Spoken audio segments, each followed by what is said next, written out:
Halo sahabat Hidup TV, senang sekali saya Helen Simarmata kembali berkesempatan untuk menemui Anda semua masih dalam program Tour de Biara. Terima kasih banyak ya Anda sudah setia menyaksikan acara ini. Dan di kesempatan kali ini saya akan mengajak sahabat semua untuk berkenalan lebih dekat dan berkunjung ke biara suster-suster Santo Dominikus di Indonesia. Dan untuk itu semua, saya sudah menghadirkan dua suster yang luar biasa di kesempatan kali ini, yaitu Suster Leonita dan juga Suster Hermin. Halo, Suster. Halo, salam jumpa. Salam kenal, Mbak Ella. Salam kenal, Suster. Terima kasih banyak ya, Suster sudah mau meluangkan waktu, meluangkan pikiran untuk berbagi bersama kami semua di sini. Suster, sebelum kita mulai nih, boleh ya cek-cek ombak dulu. Manakah yang bernama Suster Leonita? Halo Suster, boleh lambaikan tangan ke kamera? Halo Oke. Mbak Ellen, saya Suster Leonita. Oke. Halo Suster. Salam jumpa juga untuk para pemirsa Hidup TV. Ya, berarti Suster Hermin ya, yang di sebelah Suster Leonita ya. Hanya dua, jadi ini Suster Hermin. Oke. Salam jumpa buat semuanya.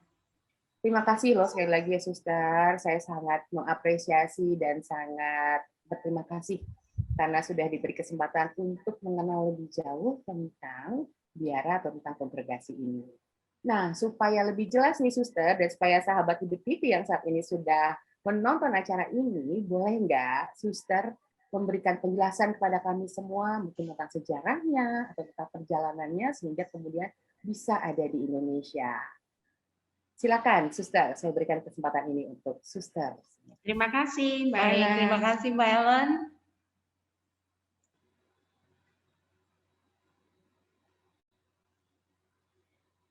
Baik, teman-teman semua, pada kesempatan yang sangat baik ini, kami dari suster-suster Santo Dominikus di Indonesia, juga sering disebut Ordo Praedicatorum atau Order of the Preacher atau Ordo Pewata kalau bahasa Indonesia.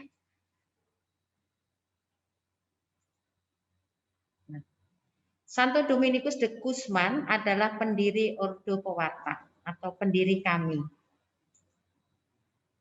Sejarah hidupnya, beliau lahir di Caleruega, Spanyol pada tahun 1170. Saat itu dunia sekitarnya banyak ajaran sesat yang disebut dengan Albigensians. Jadi Dominikus hadir untuk melawan kelompok Albigensia di Eropa pada tahun 1216. Lalu beliau mendirikan Ordo pada tahun 2016 pada tanggal 22 Desember. Beliau wafat pada 6 Agustus 1221.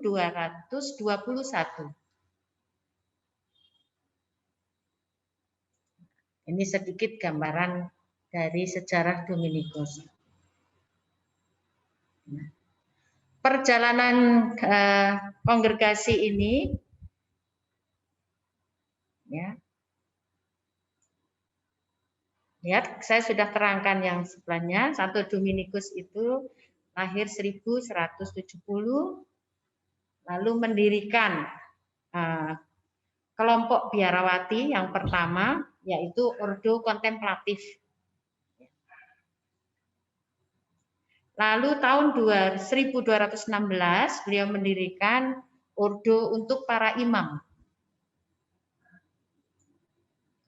Suster-suster Santo Dominikus di Indonesia didirikan oleh Father Daniel Josephus van Celan, OP.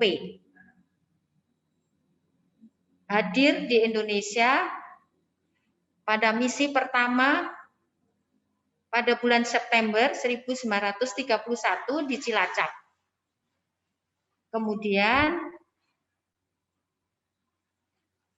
tahun 1933 di Cimahi, Bandung. Tahun 12 Desember 1987, kami suster-suster Santo Dominikus yang tadinya bergabung dengan biara induk di Belanda, Netbos, kami memberanikan diri untuk mandiri.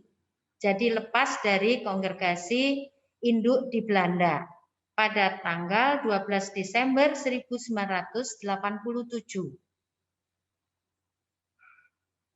Sejak itu kami sudah otonomi, kami sudah tidak dalam artian tidak ada kaitan dengan kongregasi di Netbos, tetapi kami masih ada hubungan dengan mereka selaku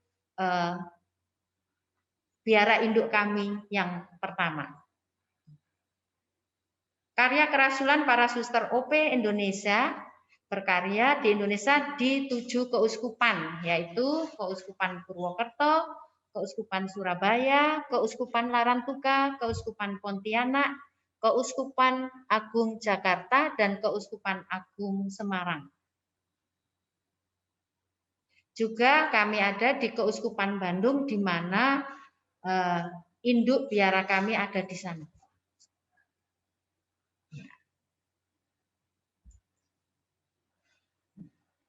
Di Keuskupan Bandung ini kami membuka bentuk sekolahan karya sekolah, pastoral, dan juga karya sosial.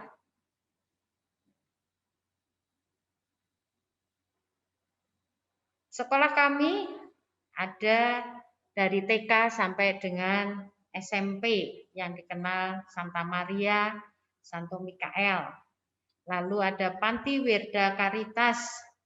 Ini panti yang sungguh berkarya sosial, di mana orang tua yang tidak diperhatikan, kadang ditemukan di jalan dan sebagainya, itu kami terima untuk dapat menikmati hari-hari tua mereka dalam keadaan damai dan tenang. Lalu juga ada Rumah Sakit Ibu dan Anak Adidharma Cirebon. Kami berkarya di situ. Lalu biara dan sekolah Santa Maria di Cirebon, di Keuskupan Bandung. Itu dari TK sampai dengan SMA. Lalu Keuskupan Agung Semarang, di sana ada masa biara untuk pendidikan para calon suster Santo Dominikus di Indonesia, yaitu ada novisiat, postulan yang letaknya di Paroki Bajiro, Yogyakarta. Lalu rumah doa dan biara Santo Dominikus Makoharjo. Lalu biara dan rumah studi Santa Katarina di Jalan Pandega, Jalan Kaliurang. Rumah retret Santa Rosa de Lima dan biara Santo Dominikus Rawaseneng, berdekatan dengan Trapis. Lalu juga asrama putri dan biara Santo Dominikus Wonosari. Di sana juga ada rumah biara dan asrama untuk anak-anak sekolah.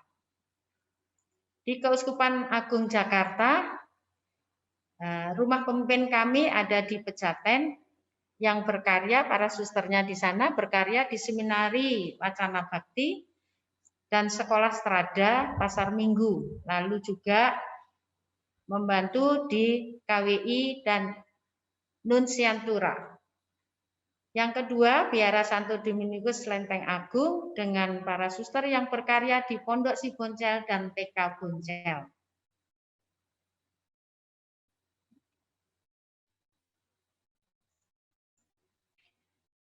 Keuskupan Pontianak OP atau para pastor Dominikan di sana. Ada yang baru memulai dengan STKIP Pamenetalino ya. Baru tahun ini kami mengirim untuk bekerja sama. Lalu dari Keuskupan Larantuka, kami juga pendampingan keluarga, pastoral keluarga, ada asrama dan toko rohani. Mengajar di Universitas Universitas Katolik Dharma Cendika yang disingkat UKDC. Lalu ada suster kami juga yang studi di sana, studi hukum dan akuntansi. Lalu juga pastoral, pendampingan anak-anak belajar, dan karya pastoral di lingkungan.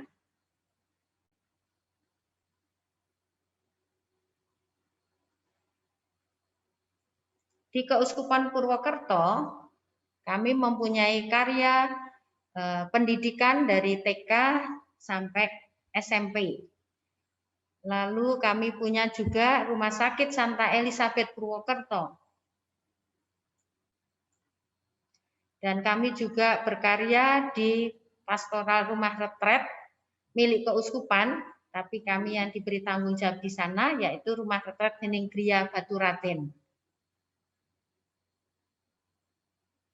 Lalu kami juga berkarya di Poliklinik Adi Dharma, tetapi ini karya keuskupan, tapi dipercayakan kepada suster kami.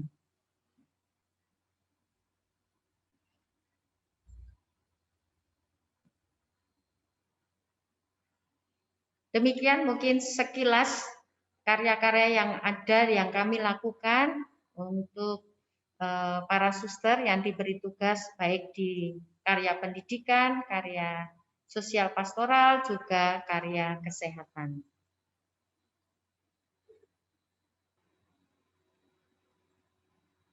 Ya, terima kasih banyak Suster Leonita dan juga Suster Hermin untuk penjelasannya yang sangat luar biasa untuk kami semua. Tapi saya masih punya banyak pertanyaan nih Suster, boleh dong ya saya tanya lagi. Silakan. Banyak yang bikin penasaran nih soalnya tentang kiprahnya dari suster-suster OP ini. Salah satunya tadi mungkin rasanya belum terlalu dijelaskan, tapi setahu saya bahwa salah satu anggota Familia Dominicana ini kan adalah awam, Suster. Jadi mungkin kongregasi ini juga dibantu oleh awam. Nah, sebenarnya awam yang seperti apa gitu yang bisa membantu? Apakah bebas ataukah ada komitmen atau ada keterikatan juga? Misalnya ada seperti bekerja juga atau seperti apa sih Suster kalau boleh dijelaskan? Karena saya awam juga nih, saya nggak ngerti misalnya mungkin ada aturan-aturan tertentu. Ya. Baik Mbak, jadi kami bersyukur bahwa kehadiran kami di Indonesia ini ditopang juga oleh kehadiran para awam yang berkeinginan baik untuk menghidupi dan menghayati spiritualitas Santo Dominikus dalam kehidupan mereka sehari-hari. Dan kami berterima kasih kepada para pelopor Dominikan awam di Indonesia yang dengan sepenuh hati dan merelakan waktu, tenaga, dan banyak hal yang dilakukan agar spiritualitas Santo Dominikus ini tidak hanya dihidupi oleh kaum berjubah, tetapi juga menjadi bagian dari hidup Dominikan para awam yang hadir di Indonesia. Sampai sejauh ini, tahun 2020, Dominikan awam kami berjumlah 314 orang ya. Jadi yang aktif itu 282, yang pasif 15. Dan maaf yang sudah dipanggil Tuhan juga ada, yaitu berjumlah 17. Nah, mereka memang tidak seperti kami harus berjubah dan hidup dalam biara, tetapi proses mereka dalam penghayatan itu juga ada tahapan-tahapan tertentu yang sama dengan kami para biarawan biarawati OP. Ada tahapan misalnya tahapan inisiasi lanjutan 1, tahap inisiasi lanjutan 2, kemudian profes pertama, profes kedua, profes ketiga, profes keempat, dan profes kekal. Jadi mereka juga mengalami tahapan-tahapan itu dan mereka setia melakukan itu, tentunya dengan banyak usaha yang dilakukan sehingga mereka benar-benar menghidupinya dan menjadi bagian dari Familia Dominicana. Begitu, Mbak Suster Hermin, ada tambahan? Ya, kalau tadi ditanya siapa saja yang boleh masuk, siapa saja, Mbak Ellen juga boleh. Ya. Jadi siapa saja, tetapi yang tadi perlu digarisbawahi, mereka adalah yang punya komitmen. Orang yang punya komitmen untuk menghayati dan menghidupi spiritualitas Santo Dominikus.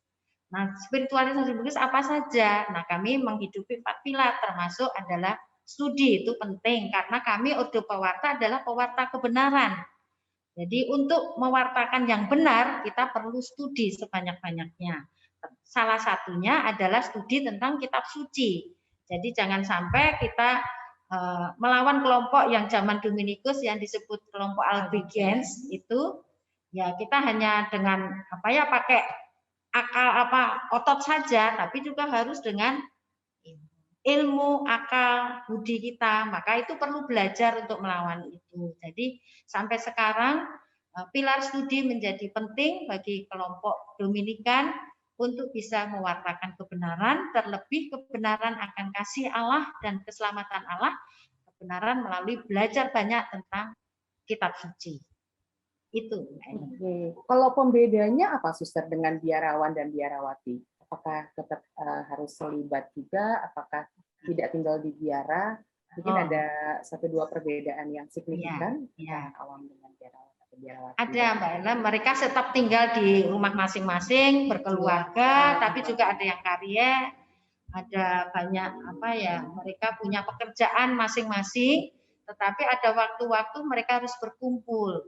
Ya, mereka harus retret juga seperti kami, tapi mereka menjalankan aktivitas orang awam pada umumnya.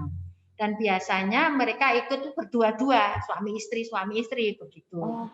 Ya, biasanya. Jadi termasuk keluarga yang di Kelapa Gading itu yang anaknya 2 romo juga Dominikan, bapak ibunya juga Dominikan awam. Semacam itu. Jadi ya seperti yang Suster Leo katakan, kita bersyukur bahwa spiritualitas Dominikan ini Ordo Pewarta dihidupi mereka sehingga mereka jumlahnya tuh banyak. Jadi lebih banyak dari para suster dan romo yang ada di Indonesia. Mereka sudah 300 lebih ya. Itu menjadi perpanjangan tangan kami, semoga bisa mewarnai gereja dalam pewartaan kebenaran itu.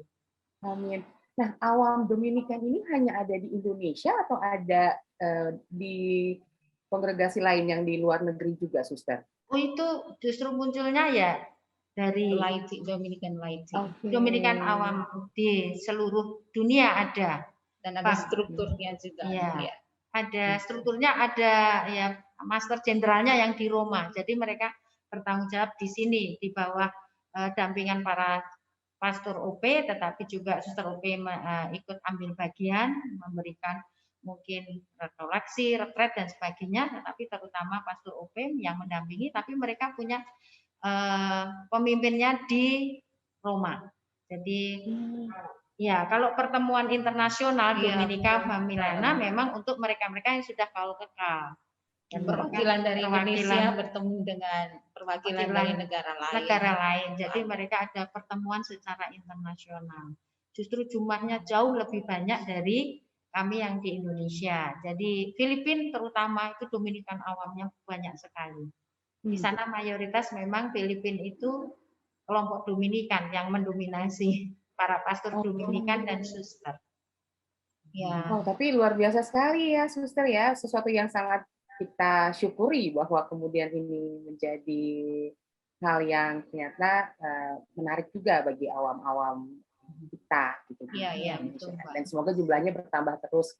Amin. Ya, berharapnya kan yang menjadi anggota biarawati juga lebih banyak. Lebih banyak, iya. Betul. Saya ikut menyuarakan isi hati Suster nih.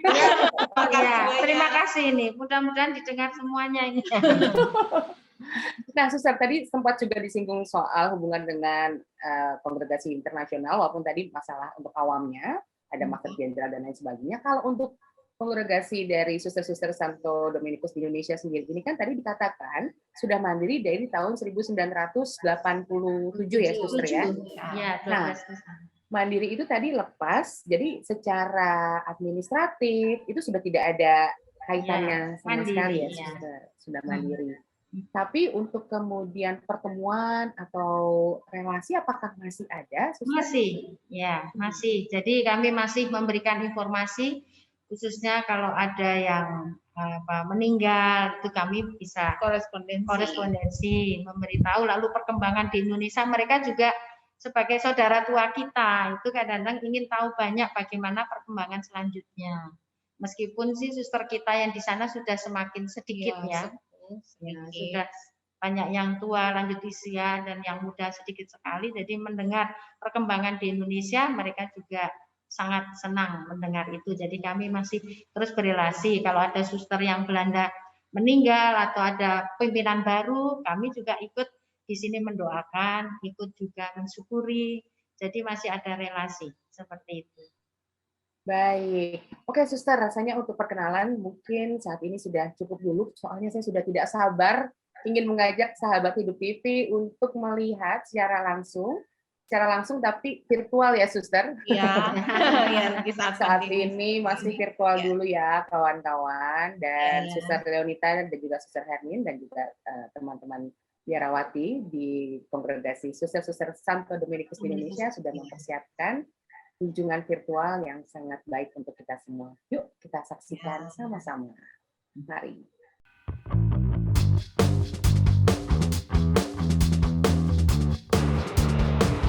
Selamat datang.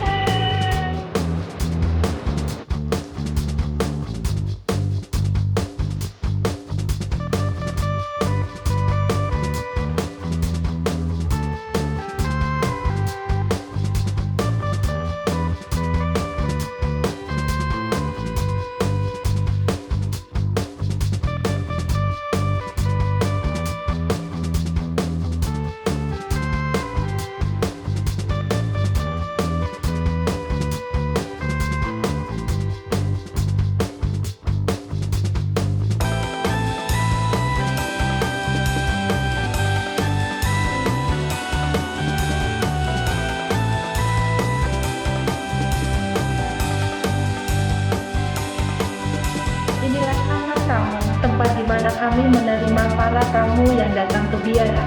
Bagi Santo Dominikus, setiap orang yang datang di tempat kami, mereka bukan lagi tamu, tetapi saudara kami.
Dalam hening nan agung, di sini tempat bagi siapa saja dapat menimba kekuatan. Bagi para suster Dominikanis, disinilah sumber kualitas pewartaan ditimba.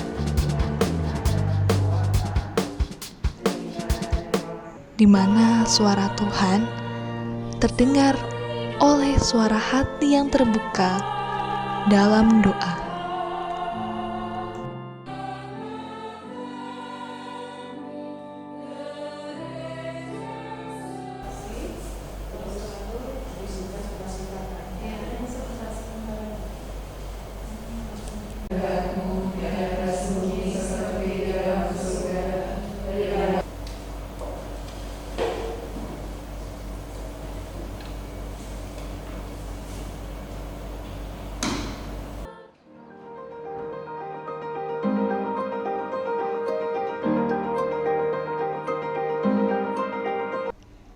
Di tempat ini, kami belajar mensyukuri setiap anugerah baru yang diberikan Allah dalam rupa rejeki jasmani.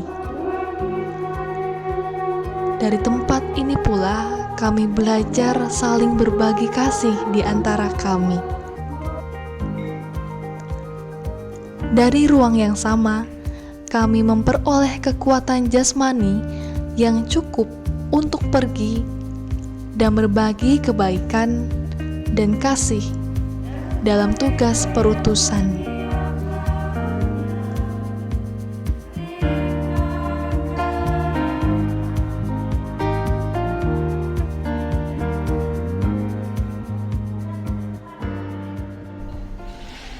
Lewat tangan terampil dan kecanggihan menata menu, jadilah menu lezat dari sudut dapur biara.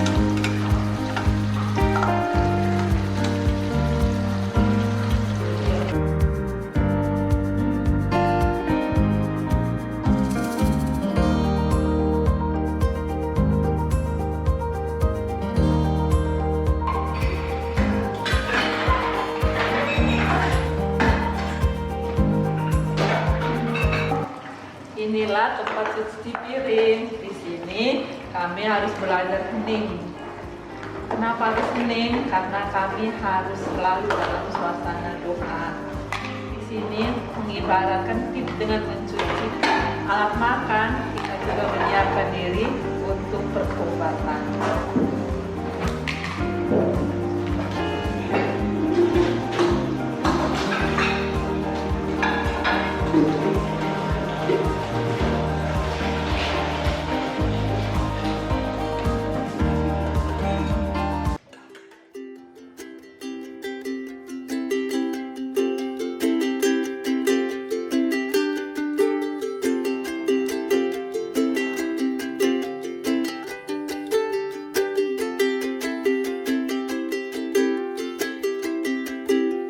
Setiap pukul 9:30 pagi, kami berkumpul di tempat ini untuk minum bersama dan berbagi pengalaman hidup. Ini ruang yang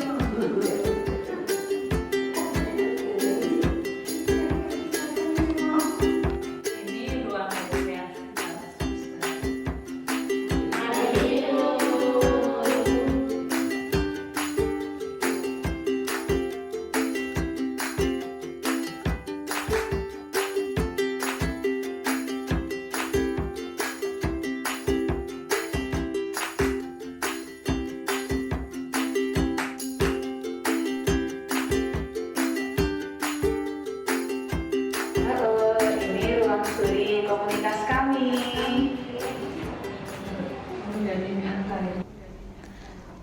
Meluangkan waktu di ruang studi ini membantu kami untuk sungguh-sungguh fokus dan memberi perhatian total pada suatu hal. Bagi kami para Dominikanes, studi menjadi saat untuk menemukan jalan baru akan hadirnya pengharapan kehidupan.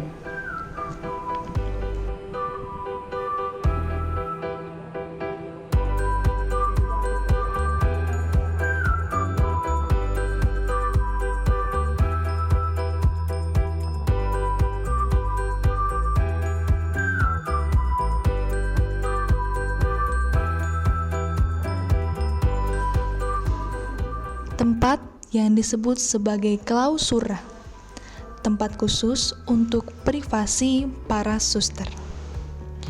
Di sini, para suster memulihkan jiwa raga lewat refleksi dan renungan pribadi, serta membawa setiap pengalaman kepada Tuhan dalam istirahat.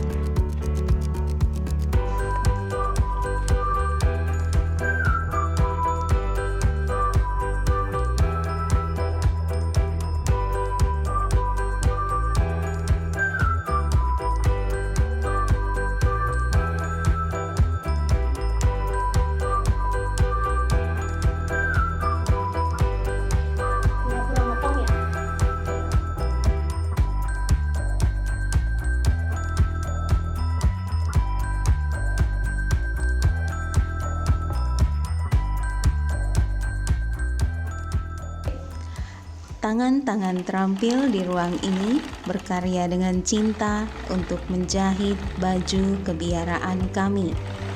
Baju yang menjadi identitas khas biarawati Dominikan.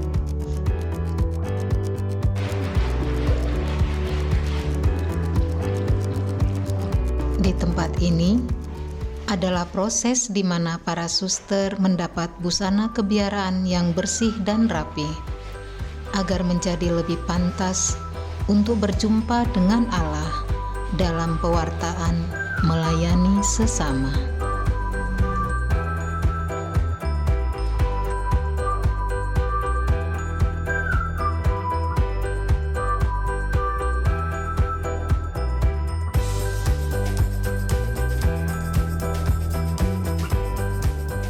Keindahan ciptaan merupakan tanda harapan akan panggilan Tuhan. Di tempat yang indah ini, kami belajar dari alam untuk menimba kasih Tuhan dan mensyukuri kehidupan.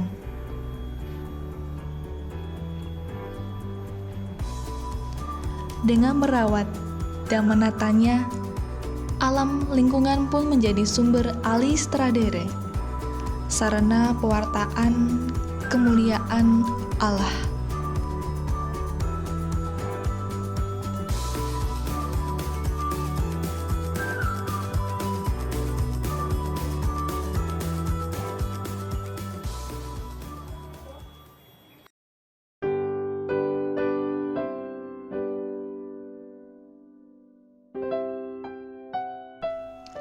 Disinilah tempat dibaringkannya para suster Dominikan Indonesia dalam keabadian. Setelah selesai berjuang dalam pewartaan di dunia. Dalam nama Bapa dan Putra dan Roh Kudus. Amin.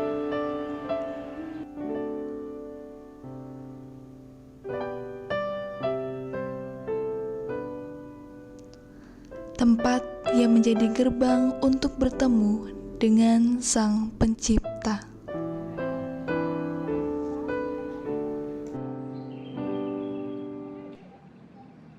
Setelah proses perjalanan bersama Tuhan dan sesama saudari sekomunitas, saatnya kita pergi keluar untuk membagikan buah-buah perjumpaan dengan Allah.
Kegembiraanku asal dari Tuhan yang menjadikanku mempelainya. Whatever you do it all for the glory of God. Selalu bersukacita. Layanilah Tuhan, bersukacitalah dalam pengharapan, bersabarlah dalam kesesatan, dan bertekunlah dalam doa. My vocation, my adventure.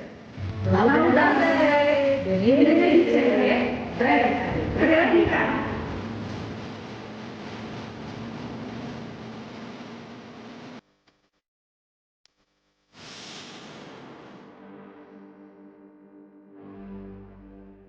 Ya, sahabat Hidup TV, itu dia kunjungan virtual kita ke Biara Kongregasi Suster-Suster Santo Dominikus di Indonesia. Suster, kalau boleh tahu tadi itu kayaknya salah satunya di Cimahi ya, Suster? Tapi ada tempat lain betul, juga ya? Iya, di Cimahi. Atau semuanya di Cimahi atau ada tempat lain juga ya, Suster, tadi yang ditunjukkan di sana? Ya, di tadi ada di 7 keuskupan ya, Iya. rasanya. Oh, perwakilan ya, Suster ya? Perwakilan, ya, ada karya-karya di Keuskupan Agung Semarang, Keuskupan Agung Jakarta, lalu di Bandung, Cimahi kan masuk ke Keuskupan Bandung. Bandung, betul. Lalu Surabaya juga di Purwokerto, Larantuka. Ya, jadi di video yang di tur biara itu memang kami merasa agar ada variasi dalam memperkenalkan biara kami, sehingga biara yang lain yang ada di Indonesia ini kami masukkan juga dalam video tur biara itu, Mbak. Tapi yang lebih banyak itu memang di Cimahi sebagai biara itu kami. Ya. Jadi Cimahi itu biara induk, Suster? Iya. Biara induk, ya. Oke, aduh, saya langsung pengen berkunjung ke sana deh, rasanya benar-benar cantik sekali biaranya, Suster. Baik, kalau boleh saya tahu lebih supaya lebih akrab lagi nih, Suster ya. Namanya juga suka kepo ya, anaknya sekarang. Anak so muda banget ya saya. Saya pengen tahu, Suster, kayak kapel. Tadi kan ada salah satu bagian yang ditunjukkan adalah kapel, Suster. Kapel di Biara Cimahi ini sendiri sebenarnya memang hanya untuk internal, suster-suster OP, atau sebelum pandemi ini, kalau pandemi mungkin ada peraturan tersendiri, tapi sebelum pandemi apakah itu terbuka buat umum? Iya, terbuka, Mbak. Khususnya untuk misa harian, ya. Lalu untuk doa anak-anak, kadang anak-anak SMP, anak SD itu kadang-kadang ikut doa di sana. Jadi terlebih misa pagi itu biasanya banyak dari umat ikut ambil bagian, khususnya Jumat pertama itu biasanya penuh. Kalau hari biasa ya, tapi karena masa pandemi jadi lebih banyak digunakan oleh para suster sendiri. Karena masih belajar dari rumah semua juga ya, Suster ya? Iya. Jadi ketika sebelum pandemi itu, karena biara kami dekat dengan sekolah, sehingga kami mengakomodasi kegiatan siswa seperti pengakuan dosa, jalan salib, dan pembinaan-pembinaan atau pelajaran agama yang menghendaki anak-anak untuk hening, untuk meditasi, atau kontemplasi, bisa menggunakan kapel untuk kepentingan itu, Mbak. Ya. Kalau dulu waktu zaman saya sekolah, biasanya penggunaan kapel agak meningkat drastis menjelang penilaian tengah semester. Ujian. Betul. Iya. Sama itu sampai hari ini. Sama. Itu ada sebelum pandemi ya. Sebelum pandemi anak-anak juga banyak hadir. Maka susternya sering kali ini, apa mau ujian ya ini, kok banyak sekali. Oh ya betul. Polanya kebaca ya, Suster ya, kalau udah mulai ramai. Oh, oke. Iya, betul. Oke, Suster. Nah, kalau tadi kan juga ditampilkan kegiatan di dapur nih, Suster. Itu Suster benar-benar masak sendiri, tapi tidak tiap hari dong? Iya, enggak. Karena hari Minggu kan karyawannya libur. Atau tanggal merah lah. Nah, biasanya kami mendapat tugas untuk menggantikan itu bergiliran sih. Hari Minggu itu bergiliran. Jadi ya menjadi kelihatan yang bisa masak atau enggak. Ini di antara dua ini masuk kategori itu, satu pintar sekali masak, satu tidak bisa masak. Oke. mewakili. Oh, silakan sahabat Hidup TV untuk ditebak siapa yang pintar masak dan siapa yang tidak, mendapatkan hadiahnya di berikut ini. Oh, jadi setiap hari libur karena karyawan tidak masuk ya, suster ya. Iya, jadi susternya yang gantung. Betul. Tapi tidak tiap hari karena kami kalau hari biasa kan di sekolah, lalu di poli atau di karya pastoral biasanya begitu. Nah, tadi kan juga ada suster ruang perpustakaan dan ruang studi. Iya. Saya teringat juga tadi suster katakan bahwa studi adalah salah satu spirit yang satu pilar. Juga satu pilar yang artinya penting, dan itu adalah ruangan yang dipakai untuk belajar untuk para anggota komunitas ya suster ya. Iya. Oke. Tapi ada yang sedang kuliah juga kah para suster di sana? Ada. Ya, di Surabaya ada yang kuliah 2. Lalu di Cimahi juga ada yang kuliah. Di Jogja itu rumah studi khusus, Pandega itu khusus rumah studi untuk suster yang kuliah. Itu juga ada anak kos ya, bukan asrama, itu anak mahasiswi semua juga di tempat suster. Jadi untuk suster muda memang diharapkan memang tadi berkaitan dengan satu pilar penting untuk pewartaan yang baik, termasuk studi kedokteran, lalu keperawatan, lalu farmasi, ya yang dibutuhkan dalam pelayanan sehingga kita sungguh-sungguh bisa mewartakan kebenaran itu tadi. Jadi biasanya ditugaskan juga ya suster ya. Jadi bukan keinginan pribadi. Oh enggak ada. Kalau sudah menjadi suster itu keinginan pribadinya sudah dilepas sejak masuk. Jadi sudah minggir. Menentukan sendiri. Jadi Tuhan yang atur semuanya itu. Iya, betul. Jadi sudah bukan masalah preferensi suka atau tidak suka ya suster, masalah kemudian dibutuhkan oleh umat atau oleh kongregasi. Nah, kalau untuk ruang rekreasi suster, itu biasa digunakan apa saja suster kegiatannya di ruang rekreasi itu? Nah, kalau pagi yang muncul di video itu pukul 9.30, memang karena di situ ada suster sepuh, namun juga ada suster yang berkarya di sekolah yang masih muda, dan sekolahnya itu dekat dengan biara, sehingga pukul 9.30 itu memang diharapkan untuk pulang ke biara agar minum, istirahat sebentar. Mungkin di sekolah ada banyak hal yang membuat bad mood atau bagaimana, nah pulang ke biara mengisi energi lagi, nanti setelah minum sekitar pukul 10 kembali ke sekolah lagi. Nah itu untuk kami para suster yang tempat karyanya itu, tempat perutusannya itu dekat dengan biara. Tapi kalau yang jauh itu memang tidak dimungkinkan untuk pulang pagi ya, untuk rekreasi pagi. Di situ tidak hanya minum dan makan snack, tapi kita cerita banyak hal. Nah untuk mereka yang tidak bisa pulang, itu memang diberi dispensasi khusus untuk tidak berkumpul pukul 9.30 itu. Tapi malamnya itu kita bisa ketemu setelah makan malam, itu ada waktu sekitar setengah jam ya Suster Herlin ya. Di situ boleh apa saja kita main kartu ya, tapi bukan judi ya Suster ya. Main kartu, nyanyi-nyanyi, main musik, cerita. Ya, karena bagi kami rekreasi itu untuk refresh, ya untuk segar lagi pada pewartaan kami di hari berikutnya, atau nanti malam tidur dengan fresh begitu. Jadi ada sharing moment juga ya suster di sana sharing moment itu. Sambil mengomentari masakan yang tadi dimasak. Iya, bisa. Yang penting kita tertawa, bahagia. Betul. Aduh, atau penting, melihat suster. berita apa ya di media sosial ya. Iya. Nah, tadi saya juga lihat suster ada kamar jahit.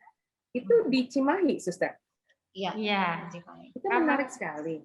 Apakah memang semua jubah dari para biarawati dibuat di situ, suster? Iya. Cimahi itu biara induk, dan kalau tadi lihat di video ada salah satu ibu yang menjahit di sana. Itu adalah ibu yang memang dipersiapkan sejak muda itu untuk menjahit baju biara. Membuat habit memang tidak setiap orang itu bisa.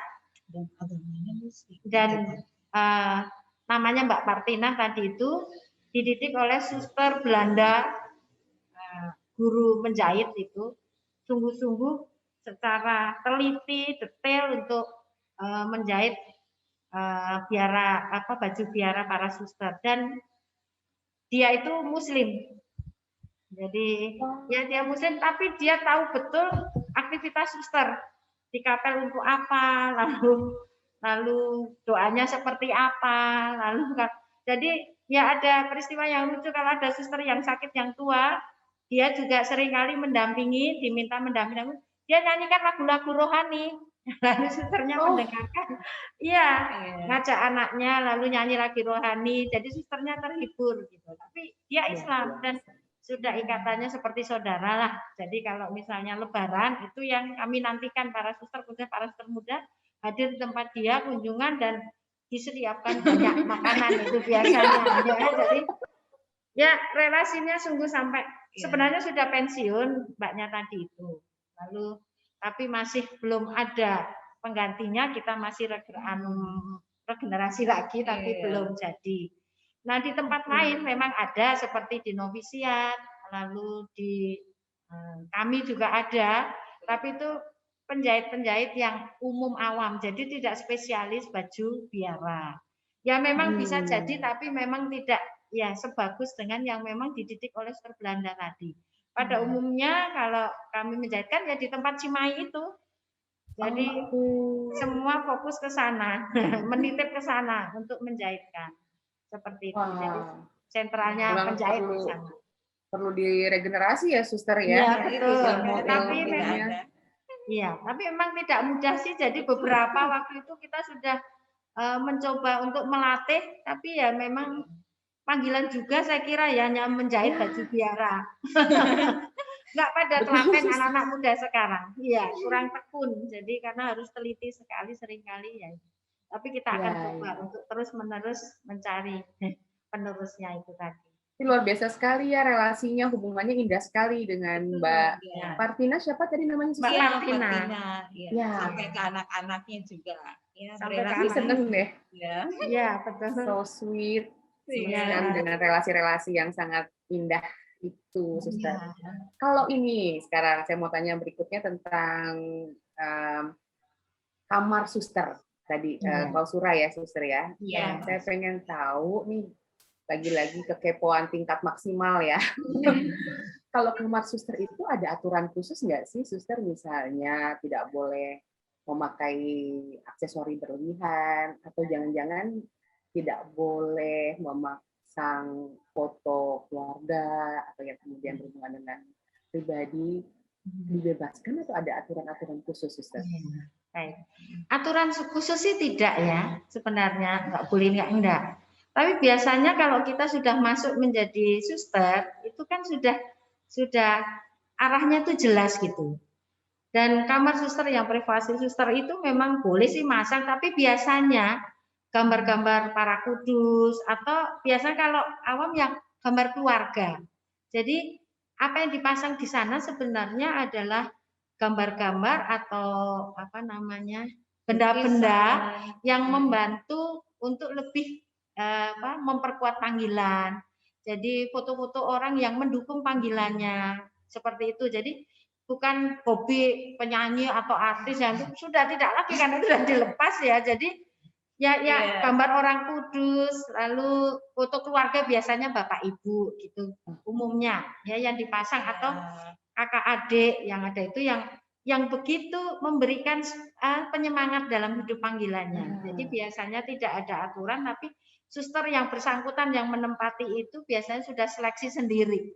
Ya, apa yang perlu dipasang, apa yang perlu sering dilihat. Nah, kalau tidak gambar ya benda-benda patung para kudus atau apapun, tapi juga biasanya tulisan-tulisan. Misalnya aku adalah jalan, kebenaran dan hidup, misalnya gitu. Jadi ambil dari kutipan-kutipan kitab suci. Nah, seperti itu biasanya dipasang. Jadi enggak ada kalau masuk kamar suster lalu ada gambar Elvis Presley atau atau artis-artis lain ya, meskipun mungkin suka ya. atau Ayu Oke. Ting Ting kayaknya udah enggak itu semua. Jadi ya mengagumi tapi bukan menjadi sesuatu yang fokus gitu. Hanya untuk cerita-cerita iya, tapi di kamar biasanya kita masuk kamar adalah ruang di mana kita secara pribadi tetap berelasi dengan Tuhan. Nah, dibantu dengan gambar-gambar lalu benda-benda kudus itu. Seperti itu. Saya terima kasih sekali loh, Suster. Saya terharu boleh melihat kamar suster-suster di sana. Sungguh jadi terasa semakin dekat gitu hubungan kita. Makasih banyak. Iya. Baik. Nah, Suster, ini kita sudah mau sampai di penghujung pertemuan kita. Meskipun kita lagi seru-serunya nih, tapi waktu kita terbatas juga ya, Suster. Iya. Tapi sebelum saya menutup perjumpaan, boleh saya minta Suster untuk memberikan closing statement, memberikan pesan-pesan untuk para sahabat Hidup TV yang saat ini sedang menyaksikan acara kita. Silakan, Suster. Untuk para sahabat Hidup TV, siapapun kalian, bahwa kita semua dipanggil oleh Tuhan untuk membawa perubahan dengan pelayanan kita masing-masing. Biarawati membawa perubahan dalam perutusan baper ya, tapi bukan bawa perasaan. Tapi bawa perubahan ya Mbak, ya bawa perubahan, ada sesuatu yang baik di tempat kita diutus, maka kita diajak untuk melihat pewartaan kita itu dengan panggilan kita masing-masing tadi agar semakin banyak orang terselamatkan dan kemuliaan Tuhan semakin nyata di tengah situasi yang tidak menentu seperti ini ya. Demikian Mbak. Terima kasih banyak. Suster Hermin mau ditambahkan? Boleh. Khusus bagi generasi muda, nah, saya mengajak Anda semua yang ingin hidup damai dan tenang, dekat dengan Tuhan, dan terfokus untuk melayani Tuhan dengan pelayanan kepada sesama, dengan disiplin ilmu apapun juga kita bisa gunakan untuk bisa memperluas kerajaan Allah. Mari bergabung dengan kami. Nah, untuk Bapak Ibu semua yang ingin juga menghayati dan menghidupi spiritualitas Dominikan, kami juga mengajak Bapak Ibu, saudara semua bergabung dalam Dominikan awal. Juga ya. Mbak Ellen juga boleh sih, nggak terkecuali. Boleh bergabung untuk bisa membawa kebenaran di tengah dunia yang penuh dengan porak-poranda. Seperti ini, mari bergabung dengan kami, bisa menghubungi kami secara langsung. Demikian Mbak Ellen. Iya. Terima kasih banyak Suster Hermin. Ini kalau ada sahabat Hidup TV yang tertarik ingin menjadi awam Dominikan atau mungkin bahkan ada teman-teman muda yang ingin tahu setidaknya informasi lebih lanjut tentang panggilan menjadi suster-suster OP ini, ada nomor yang bisa dihubungi atau mungkin media sosial atau website begitu, Suster? Ada, tapi saya nggak hafal. Iya, ada tim khusus untuk panggilan itu. Lalu Dominikana bisa, tapi saya nggak hafal. Nanti teman-teman sahabat Hidup TV bisa menghubungi saya saja atau menghubungi Hidup TV, nanti kami akan sampaikan. Kami juga punya channel YouTube Suster OP Indonesia, dan tadi ya live streaming pemakaman suster kami ya, atau kegiatan apapun itu ada di YouTube. Tapi kami secara pribadi juga punya Instagram, Facebook, ya. Jadi di situ kami berseliweran di dunia maya. Nah itu Suster, itu aja Suster disampaikan. Berarti tadi ada YouTube channel ya, yaitu Suster OP Indonesia. Iya. Iya. Kalau akun Instagramnya ingat nggak Suster? Akun Instagramnya itu Suster OP kalau tidak salah ya. Facebook juga ada Suster OP begitu. Bisa dicari lah ya teman-teman. Ya, kalau misalnya memang ingin tahu atau mau lihat Instagram saya dulu boleh, tapi nggak ada informasinya sih kalau di Instagram saya. Cuman saya nyari follower aja. Iya. Baik Suster Leonita dan Suster Hermin, sekali lagi saya atas nama Hidup TV mengucapkan banyak terima kasih. Thank you so much untuk tadi presentasinya dan juga video yang sudah dipersiapkan dengan sangat cantik, dengan sangat baik oleh teman-teman, oleh suster-suster di sana. Semoga hal tersebut bisa semakin membuat sahabat Hidup TV mengenal suster-suster Santo Dominikus di Indonesia dengan lebih baik ya, suster ya. Ya. Siapa tahu ada yang nyangkut 1 bulan atau lebih. Kami juga mengapresiasi undangan dari Hidup TV karena kami terbantu untuk mengenalkan spiritualitas kami melalui Hidup TV dan senang boleh berkenalan dengan Mbak Helen dan kru semuanya yang telah ambil bagian dalam mempromosikan kami. Kehadiran kami di Indonesia. Jangan kapok ya, suster. Nanti kapan-kapan saya mau berkunjung juga nih ke biara OP yang lain di Larangtuka atau Wah, di silahkan, kami senang sekali. pengen banget, juga. Baik, terima kasih suster. Sahabat Hidup TV, itu dia kunjungan kita ke biara kongregasi suster-suster Santo Dominikus di Indonesia. Semakin terbuka ya wawasan kita di pertemuan kali ini. Jadi tadi diingatkan lagi mungkin bagi teman-teman muda atau teman-teman yang sudah tidak muda tapi ingin mengikuti spirit dari Santo Dominikus, yuk bergabung dengan Aum Dominika, bisa menghubungi nanti suster-suster OP, tadi ada media sosialnya juga sudah disebutkan, ada YouTube-nya dan juga ada Instagram-nya. Tapi untuk saat ini jangan lupa ya semua untuk selalu jaga kesehatan, jaga jarak, cuci tangan, menjauhi kerumunan, dan jika memang nanti sudah tiba waktunya untuk divaksin juga. Suster sehat-sehat semua di sana ya, suster. Puji Tuhan. Iya, sehat semuanya. Amin. Semoga nanti kita diberikan kesempatan untuk berkunjung langsung ke sana. Jadi tidak lewat layar, langsung bertemu. Baik, sekali lagi saya mengucapkan terima kasih banyak untuk Suster Leonita dan juga Suster Helmi dan juga untuk para sahabat Hidup TV yang sudah menyaksikan Tour de Biara kali ini. Saya Helen Simarmata, pamit undur diri dulu.